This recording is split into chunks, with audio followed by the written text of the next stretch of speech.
minority. Less than majority. Is outnumbered vastly in terms of population or just influence.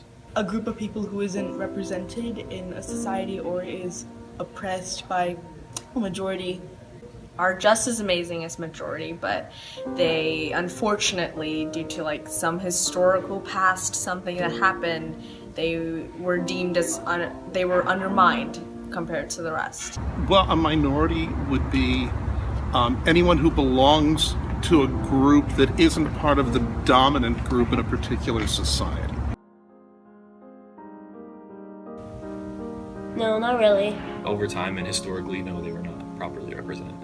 There are so many stigmatisms and stereotypes that come along with our character, how we're represented in media. We're either, a mad black woman or a gangster most of the time.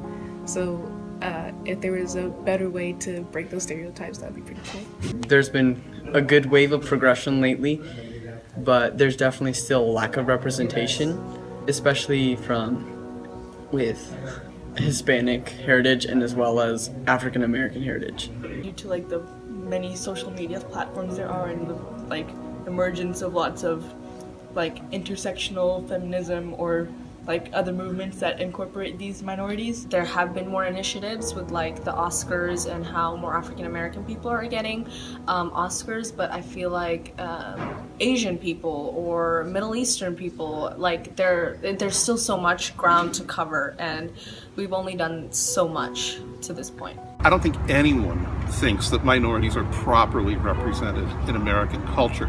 I think that it's gotten better over the years, and I think we have more diverse voices in culture now than we've had for a long, long time. But I think still, if you look at our media, if you look at who's starring in movies, who's on TV, who's writing books, it's mostly white people, and so you're only getting one perspective. America has always been a nation of immigrants. Today, America is a very diverse country with people from different ethnic, cultural, and religious backgrounds.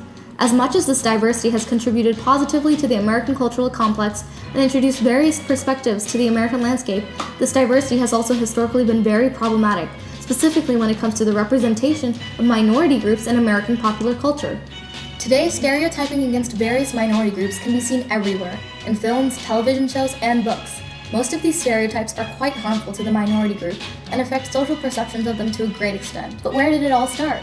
The early 20th century, an era characterized by busy metropolises and a country at the height of industrialization, was also a time during which many cultures, Black, Asian, and white, came together in a great American melting pot. However, at this time, people of Caucasian or European origins represented the majority of the American population, both in numbers and in influence, economically, socially, and politically. African Americans had a long history with the United States. They had originally been incorporated into the United States population as a result of slavery in the Columbian Exchange, starting in about the 16th century. Europeans and others of Caucasian descent had long held the belief that they were superior to the other races and believed that they had the right to control and civilize these primitive people. Although in the Western Hemisphere, slaves were prominently present in the Caribbean and Brazil, African slaves were also used on cotton plantation farms in the southern United States. African slaves, like elsewhere in the Western Hemisphere, were treated quite poorly in the United States by their white overlords. The general perceptions of African slaves that developed in the United States was that they were slow, backwards people that couldn't think or govern for themselves. After the Civil War era, when slavery became a major issue of human rights, African slaves finally gained their freedom. However, their emancipation was followed by strict segregation laws that once again emphasized the inequality between blacks and whites. As a traveling show, the minstrel shows found their primary audiences in white neighborhoods. Due to the segregation of African Americans into separate neighborhoods during the early 1900s and the general reluctance of white Americans to employ black actors and actresses, white Americans would paint their faces black and imitate their perspective of blacks. Last white porterhouse steak every day for my board. That's more than all you rounders in this town can afford. I'm a mighty good man to have hanging around. I'm tailor-made, I'm not a hand-me-down. Minstrel shows gained immense popularity among the white population due to their promotion of exoticity of the typical black person. The white actors who put on blackface had no connections to actual people of the black minority and had minimal understanding of the struggles black people faced, leading to a complete misrepresentation of people of black minority. In a lot of early films, black characters were actually played by white guys in blackface. If you look at the movie Birth of a Nation, you'll see, if you go through that, you'll see that almost all the black parts, in fact, I think all the parts for black characters are played by white guys in blackface. However, as the 20th century progressed, during the silent era of the 1920s, black actors and actresses entered the film industry. The minstrel shows started to lose their popularity due to an increased awareness of their bigotry and racism. However, the niche of roles given to black Africans was generally very limited, and most African American actors and actresses were given the roles of maids, butlers, servants, and other degrading roles that were meant to carry on the stereotype of blacks as those who were meant to serve the superior whites. Stepin Fetchit's character became highly controversial in the 1930s and 1940s due to his stereotypical portrayal of African Americans as slow and lazy. However, these stereotypes persisted in films from the 20s to the early 50s. During the civil rights era of the 1960s, however, things began to change. With the civil rights movement led by Martin Luther King Jr. gaining traction during the 1960s, there was increased pressure on filmmakers to portray African Americans in a more equal light to white Americans. So you start to see actors like Sidney Poitier in leading roles in films. He's really one of the first black actors to take a real leading man role. Although these movies were groundbreaking in opening up leading roles to African American actors, they were very conservative and made for primarily white audiences. Although these films contradicted stereotypes, they were still not made to attract African American audiences. The African American characters in these movies did not truthfully represent the lives of African Americans and represented very idealized versions of African Americans to appeal to white audiences. Blaxploitation films of the 1960s and the 1970s such as Shaft, Cleopatra Jones, and Friday Foster all were made to target black Americans as their primary audiences. They featured African Americans taking on the role of heroes and leading men and provided an output of popular culture that African Americans could relate to. These films became immensely popular, even with white Americans, and helped filmmakers realize the immense value of producing films featuring actors of minority groups.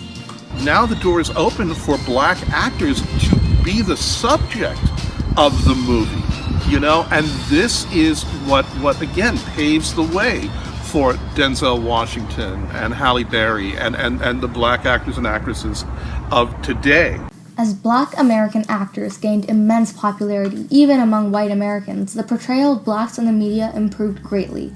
By the late 20th century and early 21st century, most stereotypes that persisted throughout the early 20th century about African Americans receded, and views about African American minorities in American society were enhanced by more truthful representation of African American families by the media. The incorporation of African Americans into popular culture in the United States happened gradually and over hundreds of years.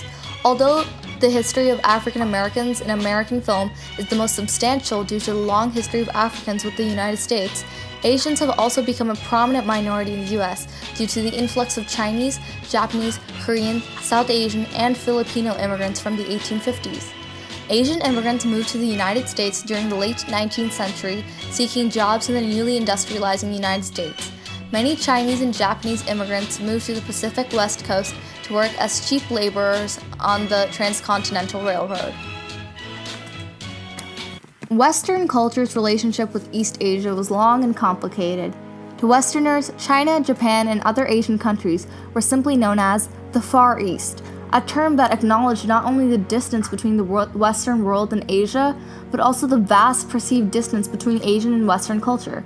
Furthermore, the European practice of classifying races based on physical characteristics and scientific principles of social Darwinism also impacted the perception of Asians in Western culture. The hierarchy of races developed by Westerners as a result of social Darwinism placed the Chinese just below the Europeans, highlighting the superiority of Europeans and those of European descent over Asians. One of the most popular forms of entertainment during the late 19th and early 20th century was the Ringling Brothers circus shows. The Ringling Brothers exhibits included various Asian people with supposed mystical powers. The Ringling Brothers exhibits portrayed Asia as a faraway exotic land, portraying Asian people as exotic exhibits in a circus meant to entertain the white population, promoted ideas of white superiority that reverberated with European ideas of social Darwinism. Furthermore, Europeans and Americans had long viewed Asian countries such as China and Japan as their competitors and posing threats to their global influence, both politically and economically. The idea of yellow peril had significant historical origins in the fear of Western nations that their imperialistic aspirations will be hindered by the efforts of East Asian countries such as Japan and China to control large areas of land around the world. Asian actors, even before the beginning of World War II, were portrayed under the stereotype of the Asian menace. During the World War II era, the bombing of Pearl Harbor by Japan had very serious repercussions on the Asian American living in the United States. The portrayal of the Asian menace stereotype during World War II increased the fear of the American public of Japanese Americans, and these rising fears due to stereotypes in film and television contributed to the mass internment of Japanese Americans during World War II. As a result of internment efforts in the United States and the hostility between the United States and Japan politically, the portrayal of Asian actors as antagonists in American popular culture only worsened. Similar to blackface, yellowface describes white American actors that put on makeup and dressed up as Asian Americans to fulfill a part in a film or a TV show. Not only was yellowface extremely offensive to Asian Americans, the actors generally put on yellowface played characters that perpetuated a stereotype of Asians as antagonists in movies. Throughout the World War II era, this stereotyping of Asians as antagonists persisted in film and in television. However, with the passage of the Immigration Act of 1965 that repealed quota laws limiting immigration based on race and nationality, the United States saw a huge influx of immigrants from Japan, China, and other Asian countries. As more and more Asians moved to the United States and brought their cultures with them, American popular culture grew to include the vast variety of cultural aspects introduced by Asian immigrants, including martial arts. The growing popularity of martial arts films during the 1970s and 1980s was an important implication of shifting positive views of Asian Americans in the media. When we start seeing the Asian martial arts films with guys like Bruce Lee. Now most of those films were made in Hong Kong and they were imported here, but it was still, we were seeing these guys, in a film about Asian people, by Asian people, and it was great. We're very into Japanese culture here in this country, and I am too, okay? I think it's great. And I think that anime and manga have been two important ambassadors of that have given us a chance to experience Asian culture in a way that we might not otherwise. This exchange of culture has also happened between African Americans and white Americans due to the increasing popularity of hip-hop in the late 20th and early 21st century. Although hip-hop was originally introduced by Jamaican immigrants in the late 21st century in New York, today it has become a very mainstream genre of popular culture. It's been a huge evolution in just 100 years. That's not to say we're done.